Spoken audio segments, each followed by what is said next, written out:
I want to name something that I think has been sold to ambitious Black men as a feature when it is actually a bug. Independence, the self-made narrative, the idea that the highest form of success is the one you built entirely on your own. No handouts, no help, just you against the world. We celebrate it, right? We wear it like a badge of honor. I came from nothing. Nobody handed me anything. I did this all by myself. And there's real dignity in that, real resilience, real evidence of what a man can do when the systems aren't designed to support him and what he's building. So he builds it anyways. But here is what that narrative costs us. And I think this is one of the most important things I will say in theme 3. The self-made myth isolates us. It teaches us to see asking for help as weakness, receiving community as charity, and investing in others as a distraction from our own building. It produces men who are individually impressive and collectively disconnected. And that disconnection, the loneliness we talked about back in quarter 1, the isolation that comes with leveling up, the arm's length relationship with other Black men that so many of us maintain. That disconnection right there is killing us, literally, in immeasurable, documented, biological ways. Let me just let y'all know this, though. Community isn't soft. Community is a survival strategy. And today, we talk about building the case for why. This is Sana I. I'm XO. Let's talk about us, fellas. Let me give you the landscape of where Black men are actually where we're actually at when it comes to building community and social connection, because I think the numbers clarify what the feeling often can't. We covered the male loneliness epidemic back in quarter 1. Black men are among the most socially isolated groups in America, less likely to have close relationships, more likely to rely exclusively on a romantic partner for emotional support, more likely to report having no one to call in a crisis. And the health consequences of that isolation aren't abstract. Social isolation increases the risk of premature death by approximately 26 to 29%. It's associated with the increased risk of heart disease, stroke, depression, cognitive decline, and immune dysfunction. The Surgeon General declared loneliness as a public health epidemic, and Black men are at the intersection of the group most affected by loneliness and the group least likely to seek help for what that loneliness is producing. But here's the dimension that is specific to this conversation, and that goes beyond individual loneliness into collective fragmentation. The social fabric that once held Black communities together, the church, the civic organizations, the neighborhood institutions, the informal networks of mutual aid and accountability has been significantly eroded. Not by accident, by specific policies. Urban renewal that will destroy Black neighborhoods, mass incarceration that remove community anchors, economic disinvestment that collapsed the institutions that held people together. The infrastructure of Black community was systematically dismantled. And the men who grew up in the aftermath of the dismantling inherited the isolation without fully inheriting the community building skills that might have prevented it. I know you're like, damn, I'm the same way, brother. And that's why I'm doing this episode. And here's a research from the Brookings Institution and Johns Hopkins Center for Communication Programs in 2025, drawing from communities in Baltimore, Montgomery County, and Little Rock. They found that Black men define their well-being not through individual success metrics, but through connection, mentorship, community support, and environments where they can be authentic. The researchers described the vision as thriving, not just surviving. And the pathway that thriving was consistently identified as relational, not individual.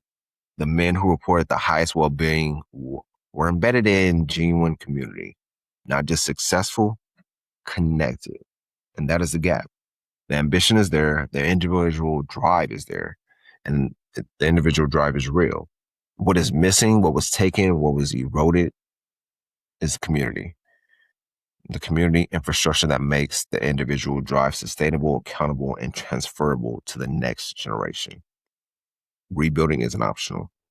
It is the work.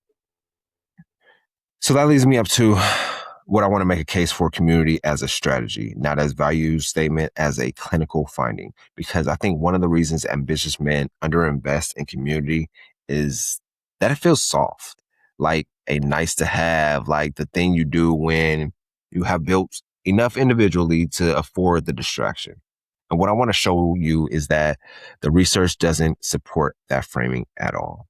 Community is one of the most powerful health interventions available. I'll say that again for the people in back. Community is one of the most powerful health interventions interventions available. A 2024 BMC psychiatry study, the Black Impact Program, ran a 24-week community-based intervention with 74 Black men combining physical activity, health education, and structured social network support. The results showed measurable improvements in depression scores, cardiovascular health markers, and overall mental health outcomes. The mechanism wasn't primarily the exercise or the education, it was a social network component. The experience of being embedded in a group of men who were accountable to each other, present with each other, building something together. Community was the active ingredient.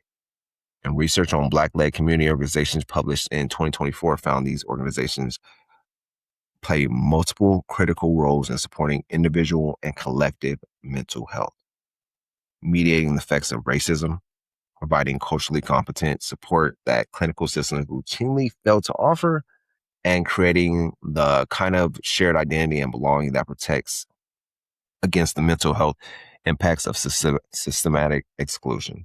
The community doesn't tear us down, it builds us up. The community does what the system wants. And the research on social capital, the networks of relationships, trust, and reciprocity that enable communities to function and thrive is consistent. Communities with high social capital produce better health outcomes, better economic outcomes, lower crime rates, and higher educational attainment for children growing up in them. So with that being said, social capital isn't a soft concept. It's one of the most powerful predicators of collective flourishing available to researchers, which means when Black men invest in community, when they build real relationships with each other, when they create networks of mutual support and accountability, when they show up for the brothers around them, they aren't being distracted from their individual success. They are building the infrastructure that makes individual success sustainable and collective through thriving possible. Lost my train of thought, my bad. So the self-made myth says, I built this alone, but the truth says no one builds anything that lasts entirely alone. And the men who try to are the ones who hit the ceiling the fastest. Just thinking about my time when I did that. I tried to build everything alone myself, and I hit that ceiling because I tried to do it all on my own. But I found out I was really just walking in quicksand. Because at the end of the day, I needed a community to help me build and get to where I need to go. Doing it alone, you won't get far. But if you want to get further, win the race, build a massive empire, whatever your ultimate dream or goal is, you need community. And that leads me up to what real community actually looks like for Black men in 2026. So let me be specific about what I mean by community, because I think the word gets used in ways that don't actually describe what the research shows produces outcomes. Community isn't a social media following, even though we always bring it up. It's not the group chat that only gets active when someone posts a meme. It's not the network of communications you maintain at arm's length for professional purposes. It's not the crew that shows up for the turn up and disappears when the building gets hard. Real community has three elements that the research consistently identifies as the active ingredients. The first is mutual accountability. Real community holds you to something. It expects something from you, not performance, but presence. The men in your community know what you are building and whether you are building it. They tell you the truth when you're off track. They celebrate the real wins, not just the ones that look good on the feed. Accountability that comes from genuine relationships is different from accountability that comes from external surveillance. It is a kind that actually sticks. The second is genuine reciprocity. Real community flows in both directions. You can't only extract from a community, take the mentorship, take the referrals, take the social support without investing back. Communities that sustain themselves are built on the expectation that what you receive, you will eventually give.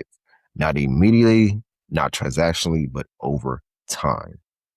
The man who only takes from his community, who never to extract, who shows up for his own advancement and disappears when others need, that man isn't building community, he's consuming it. And the third is cultural authenticity. This is specific to Black male community experience, and it matters more than most wellness conversations acknowledge. The research is consistent. Black men thrive in communities where they can be authentic, where they don't have to code switch, where they can, where their full experience is held, where the specific weight of being a Black man in America is understood rather than minimized. Community that requires you to perform a version of yourself to belong isn't a real community. It's another kind of it's another kind of isolation with better optics. So those are the three main ingredients of a real community. I'll say them again. Cultural authenticity. I gotta scroll up. Genuine I can't even say it. Reciprocity and mutual accountability. I can't believe I butchered that word, but y'all get what I'm saying. The 2025 PLS mental health study co-produced with Black men across the UK found that mental health systems failure to provide culturally competent care has created a critical gap that Black community organizations are the primary institutions filling it. The study noted that culturally familiar peer support, men who actually get it, who share the lived experience, may be in the best position to initiate sensitive conversation and provide meaningful support. This isn't a workaround for the absence of clinical care. It is a genuinely more effective intervention for many of the men who need it most. That is the community worth building. Now, the performative version, the real one, accountability, reciprocal, and authentic to who you actually are. So here's what building real community looks like as an ambitious man in 2026. You might want to get your pen and pad for this one. Got 4, maybe 5, maybe 6, maybe 7. Nah. But let's start with number 1. Invest in depth over breadth. The research on social support is consistent. The quality of relationships matters far more than the quantity. One man who knows a real version of you and is present for the real moments is worth more than 100 connections you maintain at surface level. Stop trying to expand the network horizontally and start going deeper with the people already in your orbit. Who in your life could become a genuine brother with more intentional investment? Move number 2, create the recurring moment. We talked about this in the Brotherhood episode back in Q1. Consistency builds trust and trust builds community. A monthly dinner, a weekly call, a standing accountability check-in. Something regular enough that the relationship doesn't depend on each other separately deciding to invest. It is built into the rhythm. The communities that sustain themselves have structure. It's time to create some. Move number 3, give before you need. The men who build the most powerful communities are the men who invest before they have a need to extract. They make the introduction, they share the resource, they show up for the brothers event, they offer the expertise before it is asked for. That posture of generosity before transaction is what builds the kind of social capital that actually holds under pressure. And when the hard season comes, it always does, that capital is there. Move number 4, find a space where you can be authentic, whether that is a faith community, a professional organization, a men's group, a network, a neighborhood network, or something you build yourself. Find or create the space where you don't have to perform a version of yourself to belong. The mask costs energy. Real community gives it back. Move number 5, contribute to something larger than your household. The community your children grow up in shapes who they become. The ecosystem of mentorship, accountability, and shared investment around them is part of their inheritance. Not just the money you leave, but the village you build around them. Show up for that village. Be parts of building it. Your presence in the broader community isn't a distraction from fatherhood and family. It's an extension of it. Let me land this plane. Man, what episode? I'm just thinking about on what I learned, because I'm in the process of building communities with my brothers and people that I've met, and it just comes down to understanding we need that accountability. We need to show up. We need to give before we take. And what I learned as well, the self-made myth, it has cost us more than we know. Not because of the resilience, but because it trained us to see community as weakness rather than strategy. And the result has been a generation of individually impressive men who are building in isolation, carrying the weight they were never meant to carry alone, and hitting ceilings that the community would have helped them break past through. We all been there, right? You all built individually. And the research is clear on that. Community is a health intervention. It is a wealth building mechanism. It is the infrastructure through which legacy gets transmitted to the next generation. It's the thing that makes individual success sustainable over time. And Black men have always known how to build it. When the conditions allow, the mutual aid societies, the civic organizations, the church as a community hub. The informal networks of care and accountability that held people together through everything the system threw at them. That capacity isn't gone. It's dormant. And what is dormant can be reactivated. The question isn't whether you believe in community. The question is whether you are building it. Whether you are going deeper with the men already in your orbit. Whether you are investing before you need. Whether you are showing up for the village around your family. And we all need each other. Not as a feeling, but as a fact. And next week, we're going deeper. So bring your hard hats, bring your shovels. We go deeper about what real economic community investment actually looks like. Beyond buying Black, the conversation about collective wealth building that our community needs to have. This is Sana I'm XO. Share the show, like the show.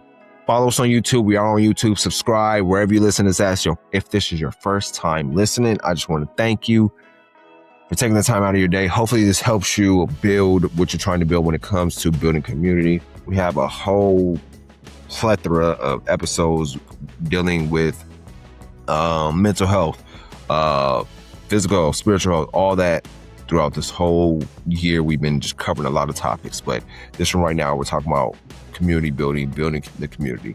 Last episode, we talked about redefining the Black father. A lot of great episodes, man. I thank y'all for listening, staying tuned in. Like I said, share the show, leave a review. Leave a review if you love the show. Leave a review if you hated the show. Leave a review. All reviews are good, in my opinion. But with that being said, man, enjoy your week. Have a blessed week. Have a great week. I'll see y'all next week. And with that being said, I'm out.